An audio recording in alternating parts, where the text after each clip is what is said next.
नमस्कार, आपके साथ मैं रीना झा बालियान। अंकिता भंडारी हत्याकांड मामले में आखिरकार उत्तराखंड की धार्मिक सरकार को झुकना ही पड़ा। अंकिता भंडारी हत्याकांड मामले की सीबीआई जांच की मांग लगातार उठ रही थी और इसे लेकर सियासी घमासान मच रहा था। कथित वीआईपी का नाम सामने आया, जिसे लेकर बीजेपी बैकफुट पर आई, तो उसके बाद सवाल ये खड़े होने लगे कि कहीं बीजेपी अपने उस वीआईपी नेता को बचाने की कोशिश तो नहीं कर रही है। यानी कि ये माने कि हर तरफ से बीजेपी घिरती नजर आ रही थी और आखिरकार आज एक बड़ी खबर निकलकर सामने आई, वो ये कि अंकिता भंडारी हत्याकांड मामले की अब सीबीआई जांच होगी। इस पूरे मामले की जांच सीबीआई करने जा रही है, क्योंकि उत्तराखंड की धार्मिक सरकार ने सीबीआई जांच की संस्तुति दे दी है। यानी कि सरकार ने सीबीआई जांच की सिफारिश कर दी है। और अगर ऐसा होता है तो अब आप ये समझिए कि सीबीआई जांच में दूध का दूध पानी का पानी हो जाएगा, क्योंकि सीबीआई जांच की मांग लगातार उठ रही थी। और अंकिता भंडारी हत्याकांड मामले को दोबारा से कैसे खोला गया, किस वजह से खोला गया, इसकी लगातार हम आप तक जानकारी पहुंचा रहे थे। लेकिन आज सरकार को सीबीआई जांच की सिफारिश क्यों और कैसे करनी पड़ी, इसे भी आप समझने की कोशिश कीजिएगा।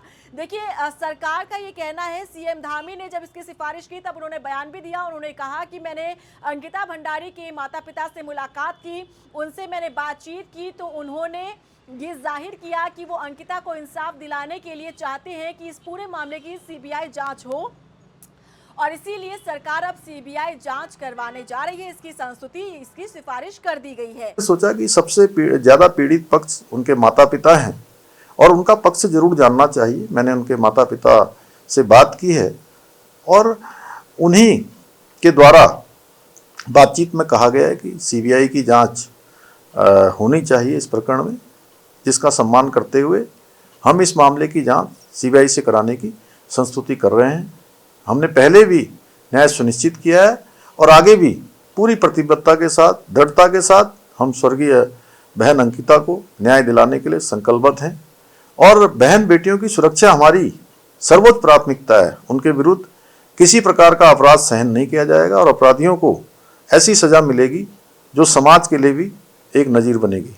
आपको याद दिला दें कि अभी इसी सप्ताह उत्तराखंड के मुख्यमंत्री पुष्कर सिंह धामी ने प्रेस कॉन्फ्रेंस की थी। प्रेस कॉन्फ्रेंस हालांकि एक योजना को लेकर थी, लेकिन मीडिया उन्हें इस सवाल पर लेकर आई, और जब मीडिया इस सवाल पर लेकर आई तब खुले तौर पर सीएम धामी ने इस मुद्दे पर बात की। उन्होंने ये कहा कि एक माहौल प्रदेश का खराब करने की कोशिश की जा रही है और प्रदेश में इस तरीके से माहौल बिगाड़ने की कोशिश की जा रही है। तभी भी वो ये बात कहते हुए नजर आए थे कि फिलहाल इस पूरे मामले की जांच सीबीआई को नहीं दी जा रही है, यानी कि सीबीआई इस पूरे मामले की जांच नहीं करेगी। लेकिन जब सीएम धामी ने, मुख्यमंत्री पुष्कर सिंह धामी ने अंकिता भंडारी के माता पिता से बात की, बीते दिन से पहले ही अंकिता भंडारी के माता पिता से सीएम आवास पर मुलाकात की थी मुख्यमंत्री पुष्कर सिंह धामी ने, और तब अंकिता के माता पिता ने ये मांग की थी सीएम धामी से कि हम चाहते हैं कि इस पूरे मामले में सीबीआई जांच करे, ताकि ये पता चल सके कि आखिर वो वीआईपी कौन है जिसकी वजह से उनकी बेटी को मौत के घाट उतारा गया। आखिर वो वीआईपी नेता कौन था उस दिन, जिसे एक्स्ट्रा सर्विस देने का दबाव अंकिता भंडारी पर बनाया गया, जिससे इनकार किया अंकिता ने, तो उसे मौत के घाट उतार दिया जाता है। देखिए, अंकिता भंडारी की जांच पहले एसआईटी कर चुकी है और इस पूरे मामले में 3 दोषी पाए गए थे जो सलाखों के पीछे है, लेकिन अभी तक इस पूरे मामले में ये नहीं पता चल पाया है कि वो वीआईपी कौन था जिसकी वजह से बनंतरा रिजॉर्ट के उस कमरे को आधी रात में बुलडोजर चलवाकर तुड़वा दिया गया। बुलडोजर चलवाकर इसलिए तुड़वा दिया गया ताकि उस कमरे में अंकिता हत्याकांड से जुड़ी हुई जो साजिश रची गई थी उसके सबूत मिटाए जा सके। खुद यमकेश्वर से बीजेपी की विधायक रेणु बिष्ट खड़ी होकर आधी रात में पीला पंजा चलवाती हैं और वाहवाही लूटती हैं। सोशल मीडिया पर इसे दिखाया भी जाता है, इसे अवैध अतिक्रमण की शक्ल दी जाती है, लेकिन हकीकत तो ये है, कानूनी भाषा में तो ये कहा जाएगा कि एक हत्याकांड से जुड़ा सबूत मिटाने की कोशिश की गई। उस वीआईपी के नाम का खुलासा ना हो जाए, कौन वो वीआईपी उस रात आने वाला था जिसे एक्स्ट्रा सर्विस देने का दबाव अंकिता भंडारी पर बनाया गया। तो ये देखिए कि फिर से अंकिता भंडारी केस कैसे खुला, कैसे फिर से इस पूरे मुद्दे की चर्चा हुई और कैसे धामी सरकार को घुटने टेकने पड़े, कैसे धामी सरकार को इस सीबीआई जांच की संस्तुति करनी पड़ी।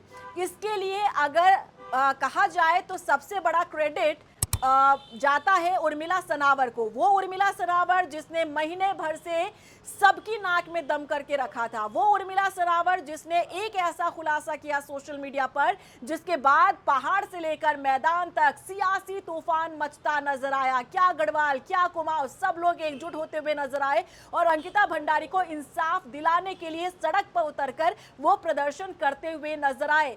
क्योंकि आपको बता दें कि ये उर्मिला सनावर बीजेपी के पूर्व विधायक सुरेश राठौड़ की कथित पत्नी है और दोनों ही पति पत्नी के बीच जो अनबन चल रही थी, क्योंकि सुरेश राठौड़ ये इनकार करते रहे कि मेरी पत्नी नहीं है, इसके बाद उर्मिला सनावर को इतना ज्यादा गुस्सा आ जाता है कि वो एक दिन सोशल मीडिया पर, फेसबुक पर लाइव आ जाती है। लाइव में वो अंकिता भंडारी का जिक्र करती है। अंकिता भंडारी हत्याकांड में वो वीआईपी कौन था उसका जिक्र उर्मिला सनावर करती है और उसी सोशल मीडिया के खुलासे से ये कहा जाता है कि वो नाम गट्टू है। गट्टू नाम का जिक्र किया जाता है उर्मिला सनावर की तरफ से कि ये वही गट्टू है, ये वही वीआईपी है जिसे एक्स्ट्रा सर्विस देने के लिए अंकिता भंडारी से कहा गया था। अब ये गट्टू कौन है? तो ये गट्टू नाम निकलता है बीजेपी के प्रदेश प्रभारी का, यानी कि दुष्यंत गौतम का। दुष्यंत गौतम का नाम इसमें घसीटा जाता है। दुष्यंत गौतम को वही वीआईपी बताया जाता है जो उस रात एक्स्ट्रा सर्विस लेने के लिए वरंतवा रिजॉर्ट में आने वाला था, जिसके लिए दबाव अंकिता भंडारी पर बनाया गया था। इसे लेकर जैसे ही सोशल मीडिया पर खुलासा किया उर्मिला सनावर ने, ये मानिए कि एक सियासी भूचाल आ गया प्रदेश में। एक तरीके से अपने ही बीजेपी पर निशाना साधते हुए नजर आ गए। काफी हो हल्ला शुरू हो गया। इसके बाद तो आप ये माने कि एक के बाद एक सोशल मीडिया पर लाइव आने का सिलसिला उर्मिला सनावर का शुरू हो गया और हर रोज एक नया ऑडियो वो जारी करने लगी। और इस गट्टू नाम का जिक्र करने के बाद अगले ही दिन एक सोशल मीडिया पर ऑडियो जारी कर दिया जाता है, शेयर कर दिया जाता है उर्मिला सनावर की तरफ से। इस ऑडियो में बातचीत होती है, सुरेश राठौड़ और उर्मिला सनावर दोनों के बीच में बातचीत होती है। दोनों में बातचीत में ये खुलासा होता है गट्टू। तो गट्टू कौन है? ये दुष्यंत गौतम है। दुष्यंत गौतम जो कि मुंह बोला भाई, उर्मिला सनावर कहती है कि राखी वाला भाई है, मैं राखी बांधती हूं, मैं उसे बदनाम नहीं कर सकती। इस तरीके की बातचीत जो है सुरेश राठौड़ और उर्मिला सनावर के बीच होती नजर आती है। इस ऑडियो ने भी बहुत सियासी भूचाल मचाया। अब देखिए दुष्यंत गौतम का नाम जब सामने आया तो दुष्यंत गौतम ने भी चुप्पी तोड़ी। दुष्यंत गौतम ने कहा कि मेरी छवि खराब करने की कोशिश की जा रही है, बीजेपी को बदनाम करने की कोशिश की जा रही है। उसके बाद दुष्यंत गौतम पहुंच जाते हैं दिल्ली हाईकोर्ट। वहां पर कहते हैं कि मैं तो मानहानि का मुकदमा दर्ज करवा रहा हूं विपक्ष के खिलाफ, क्योंकि विपक्ष ने मेरी छवि खराब की है और उर्मिला सनावर ने झूठा नाम लिया है। लेकिन इन सबके बीच बीजेपी बैकफुट पर आ गई। आप ये मानिए कि 2027 यानी कि अगले साल उत्तराखंड में विधानसभा चुनाव होने हैं और विधानसभा चुनाव से ऐन मौके पहले फिर से वो मुद्दा उठाना जिसके जरिए या जिसकी वजह से सरकार की किरकिरी हो रही है, क्योंकि सरकार बैकफुट पर आ रही थी। ये कहा जा रहा था कि सरकार और बीजेपी उस वीआईपी नेता को बचाने की कोशिश कर रही है, इस वजह से इस पूरे मामले में सीबीआई जांच नहीं करवाई जा रही है।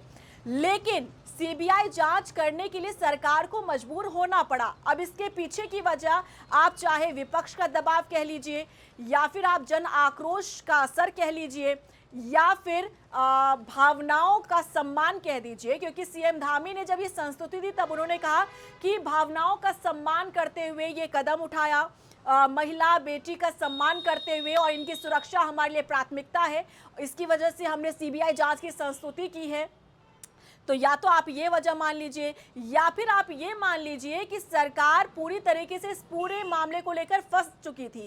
अंकिता भंडारी हत्याकांड मामला ना बीजेपी के लिए और सरकार के लिए गले की फांस बन चुका था। सरकार को ये समझ नहीं आ रहा था कि इस पूरे मुद्दे पर एक्शन कैसे लिया जाए, क्योंकि अंकिता भंडारी केस ना तो उगलते बन रहा था ना तो निगलते बन रहा था। अब 27 चुनाव से पहले अगर बीजेपी इस तरह से बैकफुट पर आए। विपक्ष जो है वो फ्रंट फुट पर बैटिंग कर रहा था, लगातार इस पूरे मामले को उठा रहा था। अब दिलचस्प बात ये देखिए कि सरकार ने इस पूरे मामले में सीबीआई जांच की संस्तुति दे दी है, लेकिन विपक्ष कह रहा है कि हमें सीबीआई जांच पर भी संदेह है, इसलिए सीबीआई की जांच या तो सुप्रीम कोर्ट या तो हाई कोर्ट के सिटिंग जज की निगरानी में ही हो, तभी हमें इस पर भरोसा होगा, अदरवाइज हमें इस पर संदेह रहेगा। सरकार ने सीबीआई जांच की मांग को मानकर निश्चित रूप में साबित किया कि अतीत में सरकार ने गलतियां की हैं। फिर भी ये प्रदेश के उन तमाम लोगों के संघर्ष का परिणाम है जो अंकिता भंडारी के लिए सीबीआई जांच की मांग कर रहे थे। उनके माता पिता के सब्र का और संघर्ष का परिणाम है।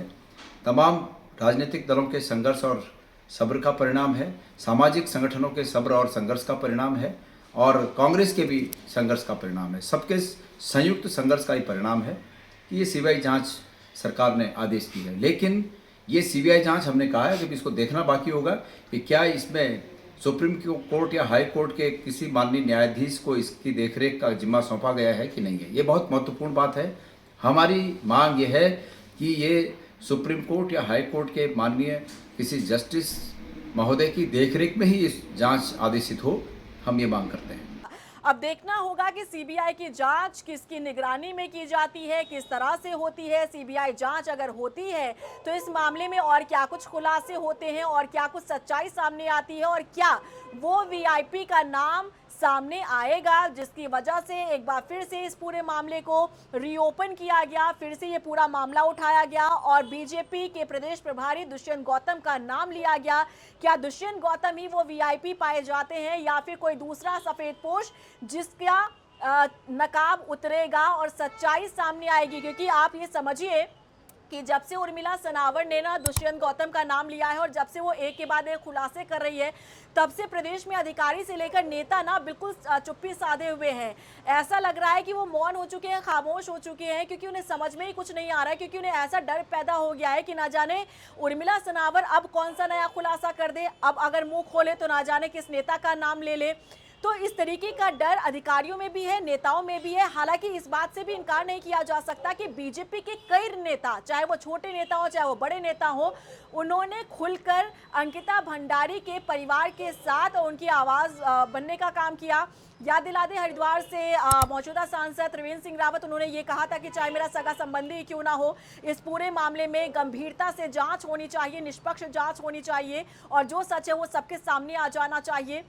इसके साथ ही कई बीजेपी नेता इस दौरान अंकिता भंडारी केस में सीबीआई जांच में देरी हो रही है ये कहते हुए पार्टी से इस्तीफा दे दिया, यानी कि अपने भी पार्टी के साथ अलग होते हुए नजर आए। अब इस बुरे समय में, बीजेपी के इस बुरे समय में, सरकार के इस बुरे समय में बीजेपी के कई नेता किनारा करते हुए नजर आए, लेकिन आज फाइनली ये स्टेप लिया गया उत्तराखंड के मुख्यमंत्री पुष्कर सिंह धामी की तरफ से। उन्होंने सीबीआई जांच की संस्तुति दे दी है, सिफारिश कर दी है। अब कई हद तक ये क्लियर हो गया है कि इस पूरे मामले की जांच जो है सीबीआई करने वाली है। देखना होगा कि आखिर क्या निष्कर्ष निकलकर सामने आता है, लेकिन एक बात तो साफ हो गई है कि अंकिता भंडारी के परिवार को अब कहीं हद तक राहत मिली होगी। अंकिता के परिवार वाले कहीं हद तक थोड़ी राहत की सांस लेते हुए नजर आ रहे होंगे, क्योंकि धामी सरकार ने अंकिता भंडारी हत्याकांड मामले में सीबीआई जांच की सिफारिश कर दी है। आपका क्या रिएक्शन है, कमेंट सेक्शन में बताइएगा। और सरकार ने जो कदम उठाया है, क्या माना जाए, सरकार ने खुद को फायदा पहुंचाने के लिए कदम उठाया है। 27 से पहले सरकार के लिए घेराबंदी शुरू हो चुकी थी। सरकार के लिए एक तरीके से लोगों का जो गुस्सा है वो निकलकर सामने आ रहा था। जन आक्रोश का सामना करना पड़ रहा था सरकार को। पहाड़ से लेकर मैदान तक लगातार लोग प्रदर्शन कर रहे थे, सरकार के खिलाफ आवाज उठा रहे थे। क्या उसे शांत करने की ये कोशिश है? आपको क्या लग रहा है, कमेंट सेक्शन में जरूर बताइएगा।